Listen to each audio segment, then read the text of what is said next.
नमस्कार मित्रांनो, स्वागत आहे सर्वांचं आपल्या यूट्यूब चॅनलवर. मित्रांनो, आजच्या या सेशनमध्ये आपण महा-टी-ई-टी म्हणजेच शिक्षक पात्रता परीक्षा 2025 साठी महत्त्वाचा विषय म्हणजेच बालमानसशास्त्र व अध्यापनशास्त्र या विषयावरती परीक्षेला 30 प्रश्न विचारले जातात. त्याच उद्देशाने आपण मागील 1 ते 1.5 महिन्यापासून कंटिन्यू आपल्या या चॅनलवरती महा-टी-ई-टी म्हणजे शिक्षक पात्रता परीक्षेसाठी जेवढे काही महत्त्वाचे विषय आहे, जसे की बालमानसशास्त्र, त्याच्यानंतर भूमिती, त्याच्यानंतर विज्ञान, हिंदी, अशा पद्धतीने आपण प्रत्येक विषयावरती व्हिडिओ अपलोड केलेले आहेत. आपल्या ह्या चॅनलमध्ये एक प्लेलिस्ट क्रिएट केलेली आहे, त्यावरती जाऊन बघू शकता मित्रांनो. त्यामध्ये जवळपास 60 व्हिडिओज आपल्याला पाहायला मिळणार आहेत. ठीक आहे. आजचा हा सेशन पेपर 1 आणि पेपर 2 ची तयारी करणाऱ्या मित्रांसाठी असणार आहे. व्हिडिओ शेवटपर्यंत बघायचा आहे आणि मित्रांनो, शेवटच्या दिवसांमध्ये आपल्याला सुपरफास्ट रिव्हिजन करणं हे महत्त्वाचं आहे. त्याच उद्देशाने आपण या ठिकाणी आजच्या या सेशनमध्ये प्रत्येक प्रश्नाचं सखोल स्पष्टीकरणासह सराव करणार आहोत. मित्रांनो, 23 नोव्हेंबर 2025 रोजी आपली टी-ई-टीची एक्झाम होणार आहेत. म्हणजे आपल्याजवळ शेवटचे 4 दिवस शिल्लक आहेत. मित्रांनो, त्यासाठी कोणताही व्हिडिओ शेवटपर्यंत आपल्याला बघायला पाहिजे, कारण त्याच्यावरती आपल्याला जर प्रश्न विचारला गेला तर उत्तरं देता आलं पाहिजे. ओके, व्हिडिओ शेवटपर्यंत पहा. आवडल्यास लाईक करा, सोबतच व्हिडिओची लिंक मित्रांपर्यंत शेअर करा आणि तुम्ही जर आपल्या या चॅनलवरती नवीन असाल तर चॅनलला सबस्क्राईब करून बेल आयकॉनला क्लिक करायचं आहे. म्हणजे जेव्हा आपण व्हिडिओ अपलोड करतो तेव्हा काही सेकंदामध्ये तुम्हाला व्हिडिओचे नोटिफिकेशन मिळून जाते. ठीक आहे. तर बघूया प्रश्न आपल्याला परीक्षेला कशा पद्धतीने विचारले जातात.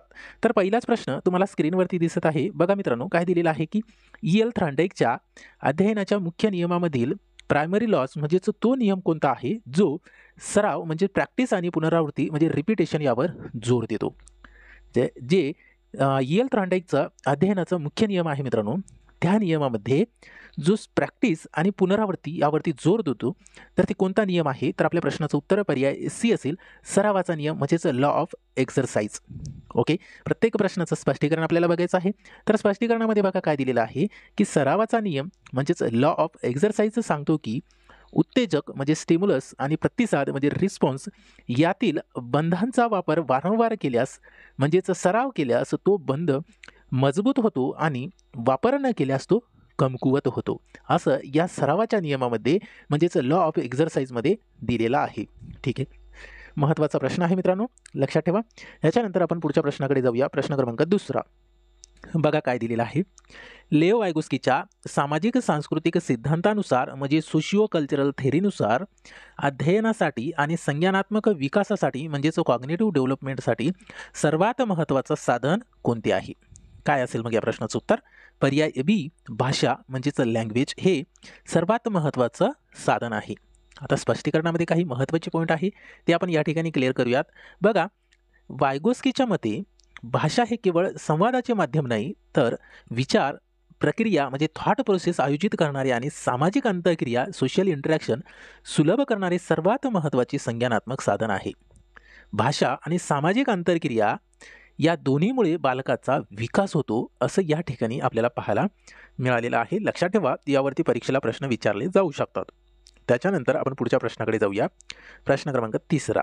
बघा, ऑटिस्टिक स्पेक्ट्रम डिसऑर्डर. ठीक आहे, या ठिकाणी ऑटिस्टिक्स असा आहे, स्पेक्ट्रम डिसऑर्डर म्हणजे ASD असलेल्या बालकाला वर्गात सक्रियपणे सहभागी म्हणजे ॲक्टिव्ह पार्टिसिपेशन करण्यासाठी शिक्षकांनी कोणती पद्धत वापरावी? काय असेल या प्रश्नाचं अचूक उत्तर? तर पर्याय बी, त्यांच्या वेळापत्रकात सातत्य म्हणजे कन्सिस्टन्सी ठेवणं आणि संरचित दृश्य सहाय्य म्हणजे स्ट्रक्चरल व्हिज्युअल एड्स हे वापरणं महत्त्वाची पद्धत असणार आहे. अशा पद्धतीने शिक्षकांनी वापरायला पाहिजे, तर ASD असलेल्या बालकांना वर्गांमध्ये सक्रिय सहभागी ठेवण्यासाठी. क्लिअर झालं? ठीक आहे, महत्त्वाचा प्रश्न होता, लक्षात ठेवा. आता स्पष्टीकरणामध्ये काय दिलेलं आहे बघा. ऑटिस्टिक विद्यार्थ्यांना बदलांशी जुळून घेणे कठीण जाते. संरचित वातावरण, दृश्य सहाय्य आणि सातत्य यांना सुरक्षित वाटते आणि अध्यापनात त्यांना मदत करते. हे या ठिकाणी महत्त्वाचे पॉईंट आहे, लक्षात ठेवा. याच्यानंतर आपण पुढच्या प्रश्नाकडे जाऊया. प्रश्न क्रमांक 4. बघा, खालीलपैकी कोणते विधान अध्ययन आणि अध्यापन म्हणजे लर्निंग अँड टीचिंग यांच्यातील योग्य संबंध स्पष्ट करते? काय असेल मग या प्रश्नाचं अचूक उत्तर? पर्याय सी, अध्यापन म्हणजे मित्रांनो मार्गदर्शन आणि अध्ययनमध्ये विद्यार्थी सहभागानेच घडते. हे यांच्यामध्ये संबंध स्पष्ट करते मित्रांनो. अध्यापन म्हणजे मार्गदर्शन, परंतु अध्ययन विद्यार्थी सक्रिय सहभागानेच घडते. क्लिअर झालं? आता स्पष्टीकरणामध्ये बघा काय दिलेलं आहे. तर या ठिकाणी टीचिंग म्हणजे मार्गदर्शन सुविधा उपलब्ध करून देणे, वातावरण निर्मिती करणे, हे या ठिकाणी आपल्याला दिलेलं आहे. त्याच्यानंतर लर्निंग म्हणजे विद्यार्थ्यांची सक्रिय भागीदारी, अनुभव, समज, सराव यांचे परिणाम. अध्यापन केले तरी अध्ययन आपोआप घडत नाही. म्हणजे काय दिलेलं आहे बघा, जर आपण अध्यापन केले तरीही अध्ययन हे आपोआप घडतं का, तर नाही. यामध्ये विद्यार्थ्याचा सक्रिय सहभाग असणं आवश्यक असतो. क्लिअर झालं? ठीक आहे. तर आपण पुढच्या प्रश्नाकडे जाऊया. प्रश्न क्रमांक 5. शिक्षण हे बालकाच्या स्वानुभवावर म्हणजे सेल्फ एक्सपिरियन्स आणि कृतीवर जसे की ॲक्टिव्हिटी यांवर आधारित असावे. हे मत कोणत्या शैक्षणिक विचारधारणेचे आहे, असा प्रश्न आपल्याला या ठिकाणी केलेला आहे. मित्रांनो, या प्रश्नाचं अचूक उत्तर पर्याय बी असेल, निसर्गवाद. हे या ठिकाणी लक्षात ठेवायचं आहे. ओके. आता स्पष्टीकरणामध्ये काही महत्त्वाची पॉईंट आहे ती बघूयात. बघा, निसर्गवाद मानतो की बालक नैसर्गिक वातावरणाच्या स्वतःच्या अनुभवातून आणि कृतीतून शिकतो. रुसो या विचारधारणेचे समर्थक होते. ओके, लक्षात ठेवा, महत्त्वाची पॉईंट आहे. याच्यानंतर पुढचा प्रश्न क्रमांक 6 बघायचा आपल्याला. बघा काय दिलेला आहे. सिग्मंड फ्राईडच्या मनोविश्लेषण सिद्धांतानुसार व्यक्तिमत्वाचा तो भाग कोणता आहे जो वास्तवतेच्या तत्वावर म्हणजे रिॲलिटी प्रिन्सिपलवर आधारित असतो आणि आयडी सोबतच सुपर इगो यांच्यात संतुलन साधतो. तर काय असेल या प्रश्नाचं अचूक उत्तर? पर्याय अ, अहम, यालाच आपण इगो म्हणतो. ओके. आता स्पष्टीकरणामध्ये बघूया काय दिलेलं आहे. बघा, आता इगो या व्यक्तिमत्वाचा तो भाग आहे जो वास्तविक जगात म्हणजे रिॲलिटीत आयडीच्या म्हणजे नैसर्गिक इच्छा मागणी पूर्ण करण्याचा प्रयत्न करतो. सुपर इगोच्या नैतिकताचा पालन म्हणजे नियमाचे पालन करून या ठिकाणी आपल्याला महत्त्वाचे पॉईंट दिलेले आहेत. ओके, लक्षात ठेवा, प्रश्न येऊ शकते मित्रांनो याच्यावरती. पुढचा प्रश्न बघायचा आपल्याला. प्रश्न क्रमांक 7. बघा, लॉरेन्स कोहलबर्गच्या नैतिक विकासाच्या सिद्धांतानुसार पारंपरिक म्हणजे कन्व्हेन्शनल लेवलवरती बालक नैतिक निर्णय घेताना प्रामुख्याने कोणत्या गोष्टीवर अवलंबून असतो? काय असेल या प्रश्नाचं अचूक उत्तर? पर्याय बी, सामाजिक नियम आणि इतरांची मान्यता, यालाच social rule and approval forms others लक्षात ठेवायचं आहे. ओके. आता स्पष्टीकरणामध्ये बघा काय दिलेलं आहे. या ठिकाणी पारंपरिक स्तर ट्रॅडिशनल लेवल हा कोहलबर्गच्या दुसऱ्या स्तरावर येतो. या स्तरावर व्यक्ती समाजाचे नियम, कायदे आणि अपेक्षा पाळतो कारण त्यांना चांगले नागरिक बनायचे असते आणि किंवा इतरांकडून मान्यता मिळवायची असते. या स्तरावर कायदा आणि सुव्यवस्था राखण्यावर भर दिला असतो. ठीक आहे, म्हणजे या ठिकाणी महत्त्वाचे पॉईंट आहे आणि यावरती प्रश्न परीक्षेला 100% येणार मित्रांनो. ठीक आहे, लॉरेन्स कोहलबर्गच्या नैतिक विकासाच्या सिद्धांतावरती. ठीक आहे. आता पुढचा प्रश्न पाहण्यासाठी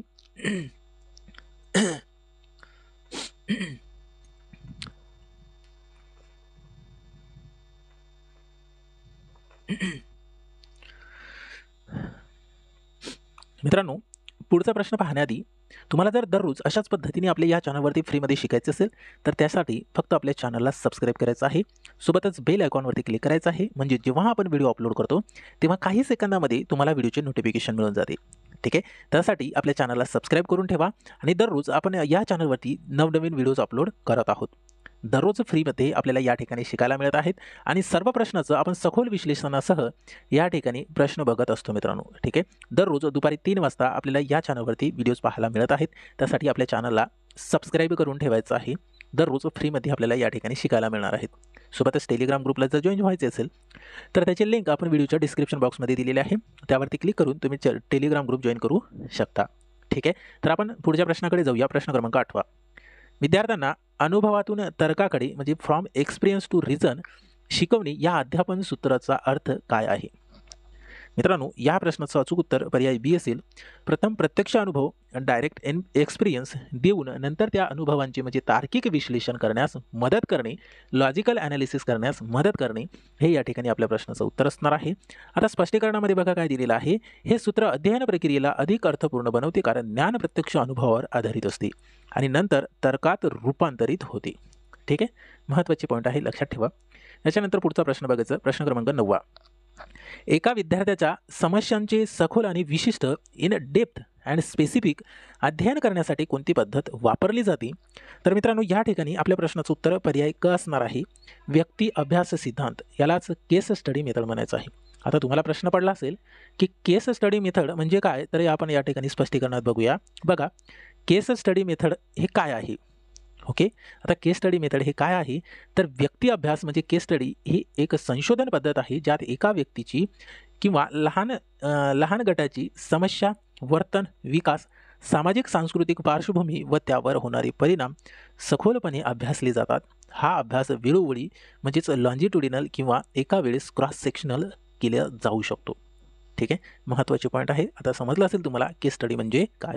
पुढचा प्रश्न, प्रश्न क्रमांक 10 बघा. लॉरेन्स कोहलबर्गच्या नैतिक विकासाच्या सिद्धांतानुसार सार्वत्रिक नैतिक तत्वावर म्हणजे युनिव्हर्सल इथिकल प्रिन्सिपल आधारित निर्णय घेणे हे कोणत्या स्तराचे वैशिष्ट्य आहे. मित्रांनो, या प्रश्नाचं उत्तर पर्याय क असणार आहे. उत्तर पारंपरिक स्तर, यालाच पोस्ट कन्व्हेन्शनल लेवल म्हणतो आपण. ठीक आहे, आता स्पष्टीकरणामध्ये काही महत्त्वाचे पॉईंट आहे ते आपल्याला बघायचं आहे. हा लॉरेन्स कोहलबर्गच्या नैतिक विकासाचा सर्वात उच्च स्तर आहे, जिथे व्यक्ती समाजाच्या नियमांपेक्षा स्वतःच्या विवेक आणि सार्वत्रिक नैतिक मूल्यांना महत्त्व देते. उदाहरणार्थ न्याय आणि मानवी हक्क. ठीक आहे, लक्षात ठेवा, महत्त्वाचा प्रश्न होता. याच्यानंतर पुढचा प्रश्न, प्रश्न क्रमांक 11 बघायचा आपल्याला.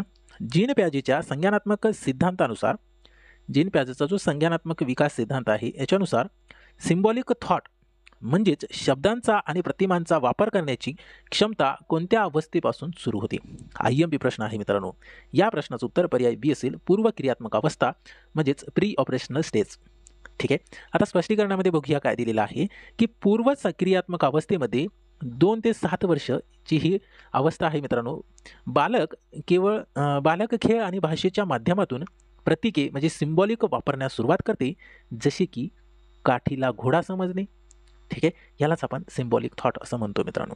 ठीक आहे, लक्षात ठेवा. पुढचा प्रश्न बघायचा आपल्याला, प्रश्न क्रमांक 12 बघा. विद्यार्थ्याच्या मानसिक आरोग्यासाठी, मेंटल हेल्थसाठी वर्गातील सकारात्मक वातावरण, पॉझिटिव्ह क्लायमेट निर्माण करण्याचे महत्त्व काय आहे. मित्रांनो, या प्रश्नाचं अचूक उत्तर पर्याय क असणार आहे.